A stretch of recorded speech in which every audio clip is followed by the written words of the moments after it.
नमस्कार दोस्तों, इन इंस्पायर्ड में यूट्यूब चैनल में आपका दिल से स्वागत है। चलिए वीडियो को शुरू करते हैं। गौतम बुद्ध ने कहा था कि एक क्रूर जंगली जानवर की तुलना में एक धोखेबाज और दुष्ट मित्र से अधिक डरना चाहिए, क्योंकि जानवर केवल आपके शरीर को नुकसान पहुंचाता है, लेकिन एक कपटी और धोखेबाज मित्र आपकी बुद्धि को नुकसान पहुंचाता है। केवल एक बुरा मित्र ही आपको ऐसी स्थिति में पहुंचा सकता है जहां आप महसूस करें कि यह दुनिया बहुत बुरी है, अब यहां रहने से क्या फायदा। और ऐसा ही होता है जब आपको धोखा दिया जाता है। आपको धोखा दिया जाता है और केवल वही व्यक्ति धोखा खाता है जो दूसरे पर आंख मूंद कर भरोसा करता है। हम तुरंत किसी पर भरोसा नहीं करते।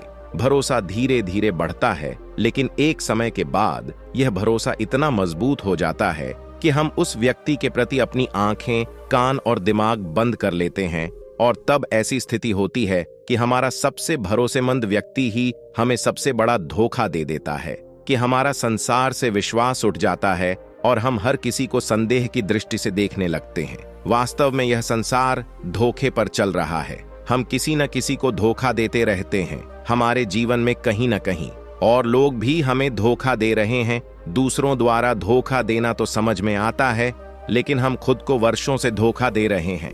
हम खुद को ऐसी चीजों के बारे में समझाते हैं ताकि हमें सच्चाई का सामना न करना पड़े और हम अपनी ही छोटी सी दुनिया में खोए रहे। धोखा या विश्वासघात दो-धारी तलवार की तरह है। हमें लगता है कि हम दूसरे व्यक्ति को धोखा देकर उसे बेवकूफ बना रहे हैं, लेकिन यह धोखेबाज तलवार सामने वाले की भी उतनी ही गर्दन काटती है जितनी भविष्य में हमारी गर्दन काटती है। दोस्तों, आज की इस बौद्ध कहानी के माध्यम से जानेंगे कि हम धोखे और विश्वासघात से खुद को कैसे बचाएं, और वीडियो के अंत में हम 10 ऐसे संकेतों के बारे में जानेंगे जो एक धोखेबाज और झूठे व्यक्ति में पाए जाते हैं। एक युवक बहुत गुस्से में है। पहाड़ी से कूदकर आत्महत्या करने जा रहा था। जैसे ही वह पहाड़ी की चोटी पर पहुंचा तो चिल्लाया कि यह दुनिया इतनी बुरी क्यों है, यहां हर कोई इतना स्वार्थी क्यों है, अब मेरे जीने का कोई मतलब नहीं है। उसी पहाड़ी की चोटी पर एक बौद्ध भिक्षु अपने ध्यान में लीन था। उस युवक की तीव्र क्रोध भरी आवाज सुनकर वह व्यायाम से उठा। वह तुरंत समझ गया कि यह युवक यहां आत्महत्या करने आया है। वह आदमी पहाड़ी से कूदने ही वाला था कि बौद्ध भिक्षु ने उसका हाथ पकड़ लिया और उसे पीछे खींचते हुए कहा, क्या हुआ? क्या आगे का रास्ता खत्म हो गया? युवक ने कहा कि कौन सा रास्ता? यहां कोई रास्ता नहीं है। मैं यहां से कूदकर आत्महत्या करने जा रहा हूं। बौद्ध भिक्षु ने कहा कि एक दिन सभी को मरना है, लेकिन तुम इतनी जल्दी में क्यों हो? युवक ने कहा, क्योंकि यह दुनिया रहने लायक नहीं है। यहां हर कोई स्वार्थी और धोखेबाज है। जिस पर मैंने भरोसा किया उसने मुझे धोखा दिया। मेरे अपने भाई ने मुझे धोखा दिया, मेरे दोस्तों ने मुझे धोखा दिया, लेकिन आज तो हद हो गई। मेरी पत्नी ने भी मुझे धोखा दिया। वह एक अमीर बिजनेसमैन के साथ भाग गई। इतना धोखा खाने के बाद अब मेरा इस दुनिया में रहने का कोई मतलब नहीं है। स्वार्थी दुनिया में किसी पर भी भरोसा नहीं किया जा सकता, इसलिए मैं आत्महत्या करने जा रहा हूं। बौद्ध भिक्षु बोले, क्या तुम स्वार्थी नहीं हो? क्या आप पर भरोसा किया जा सकता है? उस व्यक्ति ने कहा, मैंने आज तक किसी को धोखा नहीं दिया, किसी को धोखा नहीं दिया। आप चाहे तो मेरे गांव जाकर पूछ सकते हैं। लोग अक्सर मेरा फायदा उठाते हैं, लेकिन मैंने आज तक किसी का बुरा नहीं किया। बौद्ध भिक्षु ने कहा, मैं तुम पर भरोसा नहीं कर सकता। तुम्हें मुझे यह साबित करना होगा कि तुम स्वार्थी व्यक्ति नहीं हो। व्यक्ति ने पूछा, मुझे यह साबित करने के लिए क्या करना होगा? तुम्हें साथ रहना होगा। मैं अगले 1 साल तक अपने आश्रम में रहूंगा, तभी मुझे पता चलेगा कि आप एक ईमानदार व्यक्ति हैं या आप भी दूसरों की तरह स्वार्थी और धोखेबाज हैं। आदमी ने कहा, ठीक है, मैं 1 साल तक आपके साथ आपके आश्रम में रहूंगा और खुद को साबित करूंगा। बौद्ध भिक्षु लाया। वह युवक उसके साथ उसके आश्रम में गया और उसे अपना शिष्य बना लिया। अगली सुबह बौद्ध भिक्षु ने नए शिष्य को अपने पास बुलाया। मुझे आप पर भरोसा नहीं है, लेकिन आप फिर भी जाकर भिक्षा मांगते हैं। तब तक मैं आपके अन्य गुरु भाइयों को शिक्षा देता हूं। वह युवा शिष्य गुरु को प्रणाम कर भिक्षा मांगने चला गया। आज से पहले उसने कभी भी भीख नहीं मांगी थी, इसलिए उसे भीख मांगने में बहुत परेशानी हो रही थी। उसके मुंह से भीख मांगने के लिए शब्द नहीं निकल रहे थे। उसका अहंकार उसे रोक रहा था, लेकिन उसके अंदर एक अहंकार जाग रहा था। मालिक को गलत साबित करने के लिए उसने भीख मांगी और वह भिक्षा लेकर वह स्वामी के पास लौट आया। उसके हाथ में भिक्षा देखकर गुरु ने कहा कि तुम कुछ तो भरोसेमंद हो। मैंने सोचा था कि तुम भीख नहीं मांग पाओगे, लेकिन तुमने मुझे गलत साबित कर दिया। मेरे साथ मेरी कुटिया में आओ, मैं तुम्हें वहां कुछ दिखाना चाहता हूं। गुरु शिष्य को अपने साथ अपनी झोपड़ी में ले गए। झोपड़ी के ऊपर एक बर्तन लटका हुआ था। गुरु ने झोपड़ी की ओर इशारा किया, बर्तन, और कहा, क्या तुम उस बर्तन को देख रहे हो? इसमें जहर होता है, और जहर भी ऐसा होता है कि अगर किसी व्यक्ति को दे दिया जाए तो व्यक्ति बहुत आसानी से मर सकता है और किसी को पता भी नहीं चलेगा कि उनकी मृत्यु कैसे हुई। युवा शिष्य ने कहा, लेकिन गुरु, आप मुझे यह सब क्यों बता रहे हैं? साधु ने कहा, मैं तुम्हें केवल चेतावनी दे रहा हूं कि गलती से भी इसे मत खाना। कुछ दिनों के बाद गुरु एक जंगल से गुजर रहे थे। उनके शिष्य, तभी कुछ जंगली लुटेरों ने अचानक उन पर हमला कर दिया। सभी शिष्य अपनी जान बचाने के लिए इधर उधर भागने लगे, लेकिन वृद्धावस्था के कारण मास्टर दौड़ने में सक्षम नहीं थे। यह उस युवा शिष्य को अनुभव हुआ और उसने वीरता का परिचय देते हुए अपने गुरु को डाकू से बचाया और आश्रम ले आया। आश्रम पहुंचकर गुरु ने सबके सामने शिष्य की बहुत प्रशंसा की और कहा कि मेरा नया शिष्य तुम सबसे बेहतर है, जिसने अपनी जान जोखिम में डालकर मेरी जान बचाई और मुझे यहां सुरक्षित पहुंचाया। आज तक मुझे उस पर विश्वास है। उस दिन के बाद से हर सुबह जब भी गुरु उस शिष्य से मिलते हैं तो उनसे एक बात कहना कि मुझे तुम पर पूरा विश्वास है। धीरे धीरे गुरु का उस पर विश्वास हो गया। शिष्य बढ़ता गया और बात इतनी बढ़ गई कि गुरु ने एक दिन शिष्य को अपने पास बुलाया और कहा कि मेरा कोई बेटा नहीं है, लेकिन तुम मेरे बेटे की तरह हो। मैं अब बूढ़ा हो गया हूं, इसलिए मैं चाहता हूं कि मेरी मृत्यु के बाद तुम इस आश्रम की बागडोर संभालो। आपके हाथों में। शिष्य ने कहा कि गुरु, यदि आपकी यही इच्छा है तो आपकी खुशी की जिम्मेदारी मैं भी उठाऊंगा। इतना कहकर शिष्य चला गया। कुछ दिनों के बाद गुरु बीमार पड़ गए तो उन्होंने आश्रम के सभी शिष्यों को बुलाया और यह घोषणा कर दी कि मेरे बाद यह युवा शिष्य इस आश्रम को चलाएगा। धीरे धीरे दिन बीतते गए और उस युवा शिष्य के मन की बेचैनी बढ़ती गई। आश्रम पर जल्द से जल्द कब्जा करने की चाहत बढ़ने लगी। वह हर सुबह गुरु के पास दर्शन के लिए जाता था यदि उसके स्वास्थ्य पर कोई प्रभाव पड़ता, लेकिन मास्टर जी का स्वास्थ्य दिन दिन बेहतर होता जा रहा था। अब उसके सब्र का बांध टूटने लगा। उसकी रातों की नींद हराम हो गई। वह हमेशा यही सोचता रहता था कि मालिक को रास्ते से कैसे हटाऊं, और किसी को पता भी नहीं चलता। कभी कभी वह सोचता है कि मालिक को नदी में धक्का दे दूं, लेकिन अगले ही पल उसे एहसास होता है कि मालिक को रास्ते से कैसे हटाया जाए। एक अच्छा तैराक वह तैरकर बाहर निकल आएगा। कभी कभी वह सोचता है कि मैं टीचर का गला घोंट कर मार डालूंगा। सबको पता है कि मैं मास्टर का विश्वास पात्र हूं, इसलिए मुझ पर किसी को शक नहीं होता। लेकिन फिर वह सोचता है कि अगर थोड़ी सी भी गलती हुई तो बात बिगड़ सकती है। मुझे कोई ऐसा रास्ता खोजना होगा जिससे मालिक की भी मृत्यु हो जाए और सभी को लगे कि यह स्वाभाविक मृत्यु है। और भगवान को यही मंजूर था। एक दिन वह युवा शिष्य गुरु के पास उनकी कुटिया में बैठा था। तभी उसकी नजर ऊपर लटके बर्तन पर पड़ी। उसे याद आया कि मालिक ने कहा था कि इसमें जहर है, और जहर भी ऐसा कि किसी को पता नहीं चलता। उसने सोचा यही सही रहेगा, मैं ये जहर गुरु को दे दूं और किसी को पता भी नहीं चलेगा कि उनकी मौत कैसे हुई, और फिर पूरे आश्रम पर मेरा कब्जा हो जाएगा। अगले दिन उसने चुपके से चोरी कर ली। मालिक की झोपड़ी से निकला जहर और उसे गुरु के भोजन में मिला दिया। गुरु ने रात्रि का भोजन किया और सोने चले गए। लेकिन जब सुबह हुई तो पूरा आश्रम जाग रहा था, लेकिन गुरु नहीं उठे। शिष्यों ने गुरु की कुटिया में जाकर देखा तो पता चला कि गुरु की मृत्यु हो गई है। जब उस युवा शिष्य को इस बात का पता चला तो वह अंदर ही अंदर बहुत खुश हुआ और आश्रम पर कब्जा करने का काम शुरू कर दिया। उसी आश्रम में गुरु का एक पुराना शिष्य भी था। वह पूरी घटना को चुपचाप देख रहा था। वह अपनी कुटिया में गया। वह वहां से एक दवा लाया और उस दवा को मास्टर को दिया। थोड़ी ही देर में मास्टर की चेतना लौट आई और वह बिल्कुल ठीक होकर बैठ गया। यह सब देखकर उस युवा शिष्य के पैरों तले जमीन खिसक गई। वह बहुत घबरा गया। गुरु ने बाकी शिष्यों को अपने अपने काम पर भेज दिया और युवा शिष्य को अपने पास बुलाकर कहा कि क्या तुम अब भी विश्वास करने के योग्य हो? क्या तुम मुझे धोखा नहीं देते? क्या आप स्वार्थी नहीं हैं? शिष्य गुरु के चरणों में गिर पड़ा और बोला, मुझे नहीं पता कि मुझसे यह अपराध कैसे हो गया। मैंने आज से पहले किसी को धोखा नहीं दिया।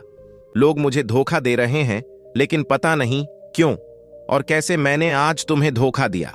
मालिक ने कहा कि तुम मुझे धोखा नहीं दे सकते, क्योंकि मैंने कभी तुम पर भरोसा नहीं किया। मैंने कभी किसी पर भरोसा नहीं किया।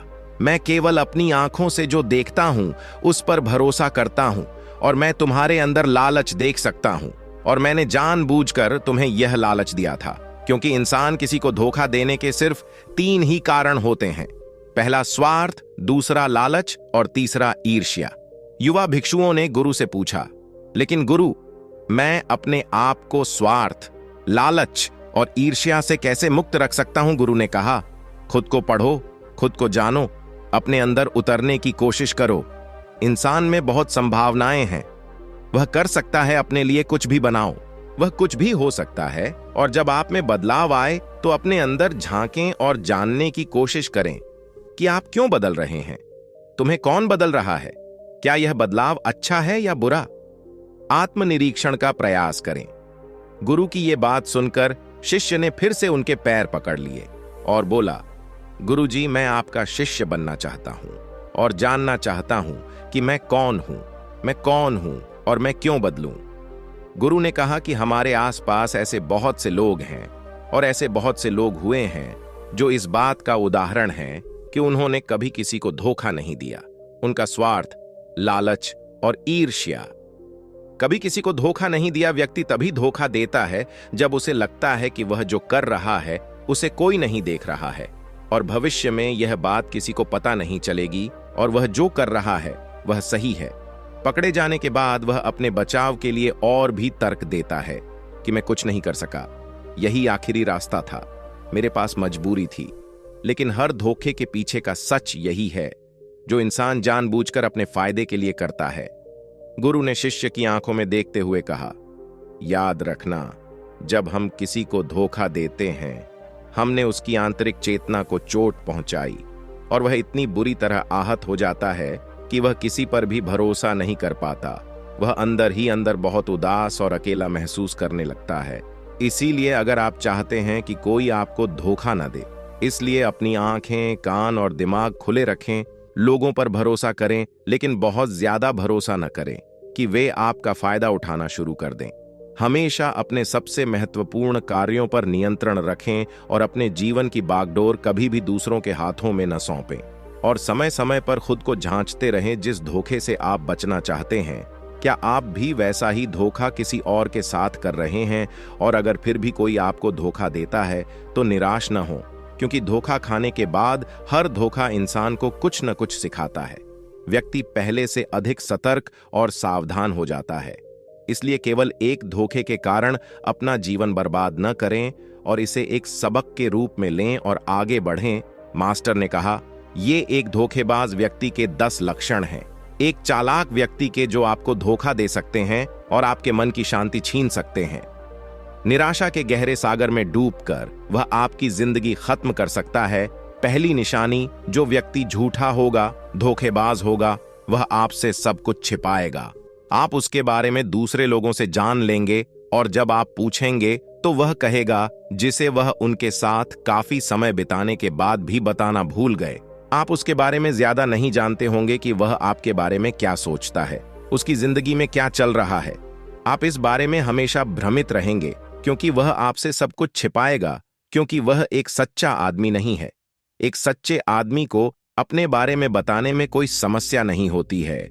वह आपसे लगभग हर चीज साझा करता है, लेकिन एक धोखेबाज बहुत सावधानी से चलता है, इसलिए हमें इन पर ध्यान देना चाहिए। वह व्यक्ति जिसके साथ हम रिश्ते में हैं, जिसे हम अपनी जिंदगी सौंपने जा रहे हैं, जिसके साथ हम प्यार और विश्वास का सौदा करने जा रहे हैं, क्या वह अपनी पूरी जिंदगी एक खुली किताब की तरह हमारे साथ साझा करता है या नहीं? या वह हमसे बातें छुपाता है या नहीं? अगर वह छुपाता है तो वह व्यक्ति बहुत बड़ा धोखेबाज है। दूसरी निशानी, जो व्यक्ति धोखेबाज है या जो हमसे सच्चा प्यार नहीं करता, वह कभी भी हमसे सच्चा प्यार नहीं करता। हमारी परवाह करता है, चाहे हम उसकी कितनी भी परवाह कर लें, उसके लिए कुछ भी कर लें, लेकिन उसे रत्ती भर भी परवाह नहीं होगी। और ये एक बार नहीं, बार बार दिखेगा, लेकिन हम इसे नजरअंदाज कर देते हैं। ये हमारी गलती है। हमारे जादू के कारण हम देख नहीं पाते। सच्चाई हमारी आंखों के सामने भी है। अगर हम थोड़ा और सचेत होकर देखने की कोशिश करें तो यह हमारी गलती है। तब हमें पता चलेगा कि उसे हमारी कोई परवाह नहीं है। तीसरा संकेत, जो व्यक्ति धोखेबाज है वह बहुत बड़ा झूठा भी है। उसके अपने शब्द खुद से मेल नहीं खाते, उसकी जुबान बदलती रहती है। वह अपनी बात नहीं रखता, लेकिन हम उसके झूठ में फंस जाते हैं, इसलिए हम उसे नहीं पहचानते। चौथी निशानी, धोखेबाज व्यक्ति हमारे सामने तो हमारी चापलूसी करेगा और हमारी तारीफ करेगा, लेकिन पीठ पीछे वह कभी हमारी तारीफ नहीं करेगा और हमारा सम्मान नहीं करेगा। चाहे हम उसके लिए मर भी जाएं, लेकिन वह कभी हमारी तारीफ नहीं करेगा। हम और कभी भी हमें उतना महत्व नहीं देंगे जितना हम अपने जीवन में देते हैं, क्योंकि वह एक दिन हमें धोखा देगा। इसलिए बेहतर होगा कि हम बहुत अधिक धोखा खाने से पहले सावधान हो जाएं। पांचवां संकेत, वे जो कहते हैं उस पर ध्यान न दें, बल्कि इस पर ध्यान दें कि वे आपके साथ क्या करते हैं। बात करना बहुत आसान है, लेकिन करना बहुत मुश्किल है, और ज्यादातर लोग इन्हीं बातों पर अटक जाते हैं। इसलिए चाहे वह आपसे कितनी भी बात कर लें, उससे कई वादे किए जा सकते हैं, लेकिन जब तक वह पूरा करके न दिखा दे, छठे संकेत पर भरोसा न करें। प्रेम संबंधों में अक्सर यह देखने को मिलता है कि कैसे एक धोखेबाज व्यक्ति अपने प्यार करने वाले को इस तरह अपने जाल में फंसा लेता है कि सामने वाला उसके लिए हमेशा उपलब्ध रहता है। वह कहीं नहीं जा रहा है या उसके लिए यहीं रहेगा। वो न आदर करते हैं न सम्मान करते हैं, और अगर सम्मान की भीख मांगी जाए तो अपमान ज्यादा करते हैं। अगर किसी रिश्ते में किसी से मिन्नत करनी पड़े, मुझे अपना समय देने के लिए, मुझसे बात करो, तो इससे बुरा रिश्ता कोई नहीं हो सकता। जो आपसे सच्चा प्यार करेगा वह खुद चाहेगा कि वह अपना ज्यादातर समय आपके साथ बिताए, जिससे आप समय की भीख मांगते हैं। समझ लें कि उसमें आपके लिए कोई प्यार नहीं है। सातवीं निशानी, उसके पास हर चीज के लिए समय होगा, लेकिन आपके लिए उसके पास कभी समय नहीं होगा। वह अपने जीवन में आपके लिए कुछ भी नहीं छोड़ेगा, लेकिन आपको कभी भी छोड़ देगा। वह आपसे तभी बात करेगा जब वह चाहेगा, तब नहीं जब आपको उनकी जरूरत हो। वे आपकी जगह किसी और को ले सकते हैं, लेकिन आपके लिए कुछ भी नहीं बदलेगा, न उनकी आदतें, न उनका स्वभाव, और न ही उनका आराम। आठवां संकेत, वे कभी भी आपके प्रति समर्पित और प्रतिबद्ध नहीं होंगे कि हम आपके साथ हैं, चाहे कुछ भी हो जाए। हम आपका समर्थन करेंगे, चाहे समय कोई भी हो। वे केवल अपनी शर्तों पर आपके साथ रहेंगे। जब भी वे सहज होंगे और अच्छा महसूस करेंगे, वे आपके साथ रहेंगे, और अगर इससे उन्हें थोड़ा सा भी दुख होगा तो वे चले जाएंगे, क्योंकि वे कभी भी अपनी शर्तों से बाहर नहीं आएंगे। आपके लिए कुछ भी करने के लिए आरामदायक क्षेत्र। नौवां संकेत, वे आपको हमेशा चोट पहुंचाएंगे, कभी कभी जानबूझकर, और कभी कभी उन्हें यह भी पता नहीं होता है कि वह आपको कितना चोट पहुंचा रहे हैं, और आपका दिल दुखता रहेगा। आप उस व्यक्ति के साथ खुश महसूस करेंगे जो आपसे सच्चा प्यार करता है। उसके साथ रहने से आपको यह महसूस होगा जैसे आप हवा में हल्के से उड़ रहे हैं, और अगर आप किसी धोखेबाज और गलत व्यक्ति के साथ रिश्ते में हैं तो सब कुछ भारी और बोझिल लगेगा। ऐसा लगेगा कि कुछ गड़बड़ है। अंदर से आवाज आएगी कि यह रिश्ता आपके लिए सही नहीं है, और अगर आप इसे सुनकर भी नजरअंदाज कर देते हैं तो यह आपकी गलती है। 10वां संकेत, आप उनकी जिंदगी में कहीं नहीं हैं। उनकी जिंदगी में आपकी कोई खास जगह नहीं है। वे जब चाहें आपको आसानी से अपनी जिंदगी से बाहर कर सकते हैं, और उन्हें इससे कोई फर्क नहीं पड़ेगा। अगर आप उनकी बात पर विश्वास नहीं करते हैं और उनकी सच्चाई जानना चाहते हैं तो कुछ दिनों के लिए उनकी जिंदगी से गायब हो जाएं, वे जीत जाएंगे। बुरा मत मानना, इससे अच्छा है कि हमारी जिंदगी से समस्या दूर हो गई है, अब हम आजाद हैं और जो चाहें कर सकते हैं। दोस्तों, अगर आप भी रिलेशनशिप में हैं, ऐसे इंसान के साथ तो होश में आ जाओ और जितनी जल्दी हो सके इससे बाहर आ जाओ। यकीन मानिए, ऐसे रिश्ते से बाहर आने के बाद तुम्हें शांति, सुकून और प्यार मिलेगा। और क्या दुनिया में केवल एक ही व्यक्ति है? यदि आप एक बुरे व्यक्ति को छोड़ देंगे तो आपके जीवन में 10 अच्छे लोग आ जाएंगे जो आपको सम्मान और प्यार देंगे। और जब तक आप इस तरह के झूठे व्यक्ति के साथ हैं तो आपको कोई अन्य अच्छाई दिखाई नहीं देगी लोग। लेकिन जैसे ही आप ऐसे धोखेबाज इंसान को छोड़ेंगे तो आपकी जिंदगी में अच्छे लोग आना शुरू हो जाएंगे। एक और बात, आजकल लोग साथ वाले हैं। जिन्हें रिश्ते में प्यार में धोखा मिलता है वो कहते हैं कि प्यार जैसा कुछ नहीं होता, सब झूठ है, आजकल सब झूठ है। पर पूरा सच नहीं है। जिस इंसान ने तुम्हें धोखा दिया है वो प्यार का मतलब नहीं जानता, लेकिन आज भी दुनिया में कई ऐसे लोग हैं जो प्यार करना भी जानते हैं और निभाना भी जानते हैं। जिन लोगों को धोखा मिला वो अपनी तरफ से सच्चा प्यार कर रहे थे। प्यार ईश्वर का दिया हुआ उपहार है और यह दुनिया प्यार पर ही टिकी है। अगर कोई गलत इंसान आपके प्यार को नहीं समझ पाया तो इसका मतलब यह नहीं है कि इस दुनिया में प्यार नहीं है। यह दुनिया प्यार से चलती है। यह सेलिब्रिटी डांसिंग की दुनिया उन्हीं की वजह से है जो प्यार करते हैं। और अंत में एक और बात दोस्तों, अगर आपको अपने परिवार के सदस्यों से धोखा मिलता है या आपको गलत समझा जाता है तो एक दूसरे की बातों को समझने की कोशिश करें, एक दूसरे को बताएं और एक दूसरे को माफ कर दें। क्योंकि दोस्तों, आपको लोग बहुत मिलेंगे लेकिन आपको नहीं मिलेंगे। लोग आपके परिवार को पसंद करते हैं पूरी दुनिया में कहीं भी। और हाँ, उनकी बात अलग है। जो लोग आपके परिवार से थोड़ा बाहर हैं, जैसे आपका दोस्त, दूर का रिश्तेदार या पड़ोसी, लेकिन परिवार के सदस्यों को माफ कर देना ही समझदारी है।